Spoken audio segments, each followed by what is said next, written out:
Welcome to Copilot Podcasts. Imagine having 7 ancient superheroes living inside your mind, each one ready to fight a specific evil.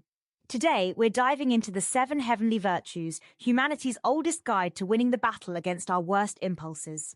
And what's fascinating is that these virtues weren't just random ideas. They were formally established by Pope Gregory I in the 6th century and later elaborated by Thomas Aquinas. Wait, so these virtues have been helping people fight their inner demons for over 1400 years? Even longer. The concept actually traces back to ancient Greek philosophy, but it was Christianity that organized them into this powerful system we know today. Let's break them down. What are these 7 spiritual superheroes? The 7 heavenly virtues are humility, charity, chastity, gratitude, temperance, patience, and diligence. And each one fights a specific deadly sin, right? Exactly. Think of them as perfect counterweights. Humility fights pride, charity battles greed, chastity counters lust. You know what's wild? There's this 5th century poem called Psychomachia that actually depicts these virtues as female warriors battling vices. Yes. Prudentius wrote this epic battle poem where virtues and vices literally duke it out. It's like an ancient superhero comic. Let's start with humility. Why is it considered such a powerful virtue? Humility is often called the foundation of all virtues because it opposes pride, traditionally considered the root of all sins. So it's like the team captain of the virtues? In a way, yes. Without humility, the other virtues can actually become corrupted by pride.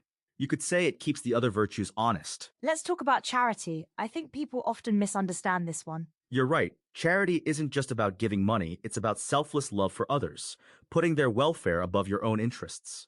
That's much deeper than just dropping coins in a donation box. Absolutely. And this understanding comes directly from Thomas Aquinas, who saw charity as the greatest of all virtues because it directly reflects divine love. Moving to chastity, this one might raise some eyebrows in our modern world. Actually, chastity isn't just about sexual restraint. It's about having pure thoughts and intentions in all areas of life. So it's more about mental clarity than restriction? Exactly. It's about channeling our desires in positive, constructive ways rather than letting them control us. Let's talk about temperance. This seems particularly relevant in our age of excess. Temperance is all about moderation and balance. It's knowing when to say enough, whether with food, drink, or even social media. Did you know that before St. Ambrose categorized these virtues in the 4th century, they were actually discussed by Plato? Yes. This shows how universal these concepts are. They transcend any single religion or culture. What about patience? That seems like a superpower in our instant gratification world. Patience is the virtue that fights against wrath. It's about maintaining peace of mind even when faced with difficulties. And diligence? That's fighting against sloth, right? Correct. Diligence is about consistent effort and dedication, not just avoiding laziness, but actively pursuing what's good. You know what's interesting? These virtues were actually meant to result in good works. Yes, like sheltering strangers, feeding the hungry, visiting the sick. Very practical applications. So they're not just abstract concepts, they're meant to create real change in the world. Exactly. The early church fathers saw these virtues as tools for transformation, both personal and social. Let's talk about how these virtues work together. They're not meant to be practiced in isolation, right? Right. They form an interconnected system, like how temperance supports chastity and humility enables charity. It's like they're a team of superheroes working together. And what's fascinating is that Thomas Aquinas believed some virtues could be developed through practice, while others required divine grace. That's an interesting distinction. Which ones needed divine help? The theological virtues, faith, hope, and charity, were seen as gifts from God, while the others could be cultivated through human effort. You mentioned earlier about Prudentius's poem. Tell us more about how he portrayed these virtues. In the Psychomachia, each virtue faces off against its opposing vice in epic combat. Chastity battles lust, faith fights idolatry. That sounds like an ancient Marvel movie. It really was, and it helped people visualize these abstract concepts in a very concrete way.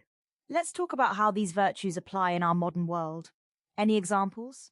Well, take temperance in the age of social media. It's about knowing when to disconnect and finding balance in our digital lives. And patience in our instant gratification culture? Exactly. Patience helps us resist the urge for quick fixes and instant results, leading to better decision-making. What about charity in the age of viral fundraising and online donations?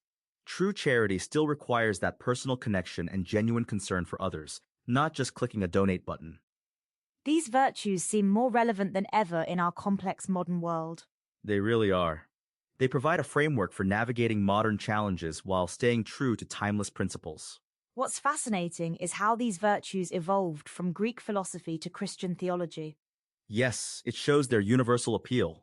Different cultures recognize the same fundamental truths about human nature. And they're still evolving today, aren't they?